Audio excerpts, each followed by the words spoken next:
Welcome to my channel Phi Concepts CHM. This is the second part of the series of semiconductor diode characteristics.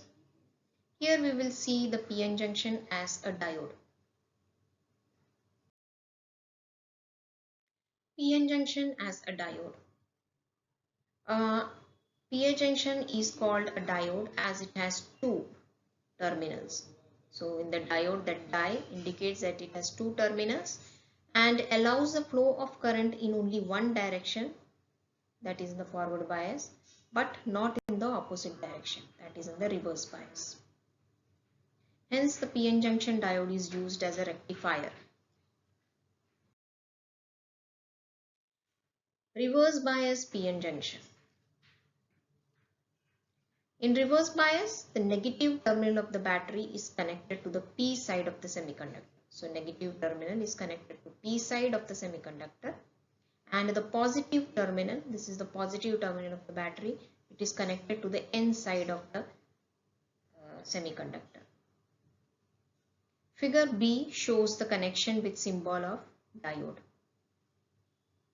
The polarity of connection is such that both the holes in the P type and the electrons in the N type move away from the junction. That is, the holes which are positively charged, they are attracted to the negative terminal, and the negatively charged electrons, they are attracted to the positive terminal. This results in making uncovered more negative ions on the P side and more positive ions on the N side near the junction. So consequently, the negative charge density is spread to the left of the junction and positive charge density is spread to the right of the junction. This action cannot continue indefinitely as there is limited supply of charges from the semiconductor. That is, because for the steady flow of holes to continue to the left, these holes must be supplied across the junction from the N side. There are very few of them on the N side, hence it is not possible, hence zero current results.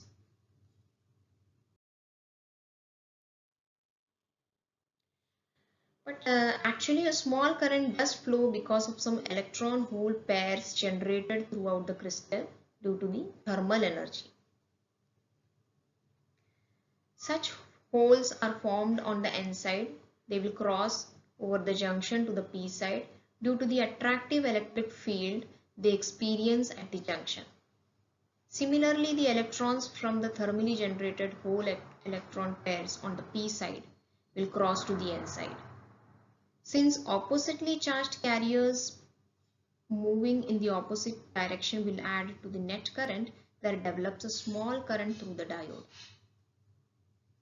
So this current is called as a reverse saturation current, which we denote as I0. It is of the order of microamperes, and as it arises due to the thermally generated electron hole pairs, it increases with increase in temperature.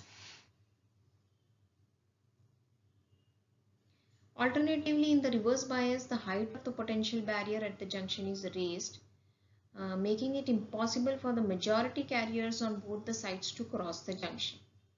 So this reverse saturation current is due to the minority carriers. So the minority carriers on both sides can cross as they find a reduced potential barrier, resulting in a very small current in microamperes. Forward biased PN junction. So here the positive terminal of the battery is connected to P side and negative terminal is connected to N side. In forward bias, the forward applied voltage will lower the height of the potential barrier, that is V0, thereby allowing majority of the charge carriers to cross freely across the junction, resulting in relatively large currents in milliamperes. An ideal PN junction diode has zero ohmic voltage drop across the body of the crystal.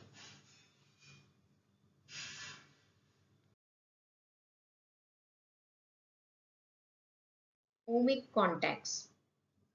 Actually, the contacts on the two sides of the semiconductor are metal semiconductor contacts and the contact potential will develop across these additional junctions.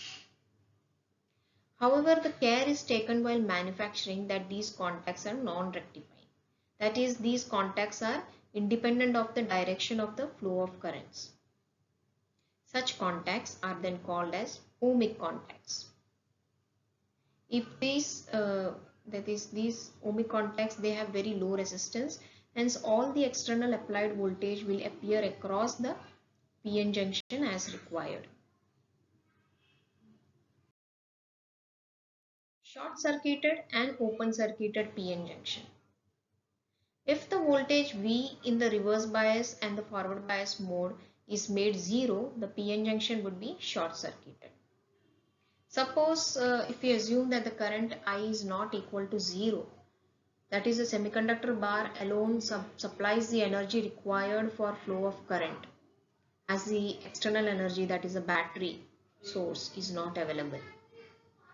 But the flow of current will heat the metal wire, and as a result the semiconductor bar therefore would have to cool off. But under thermal equilibrium, the simultaneous heating of metal wire and cooling of the semiconductor bar is impossible, and hence we can conclude that the current I is 0. Further, under such conditions, the sum of voltages around the closed loop will be 0.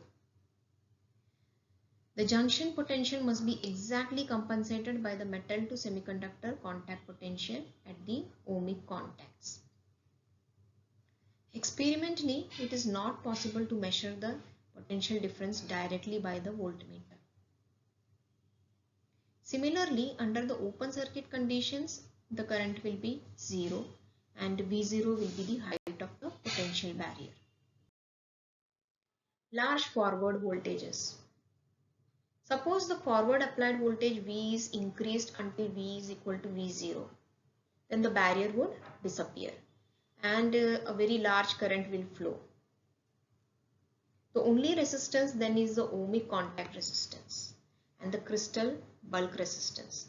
That is, the applied voltage is divided in real practice. As the current increases rapidly after V is equal to V0 and the internal resistance are very small, the forward VI characteristics thereafter will be a straight line. Thank you for watching this video.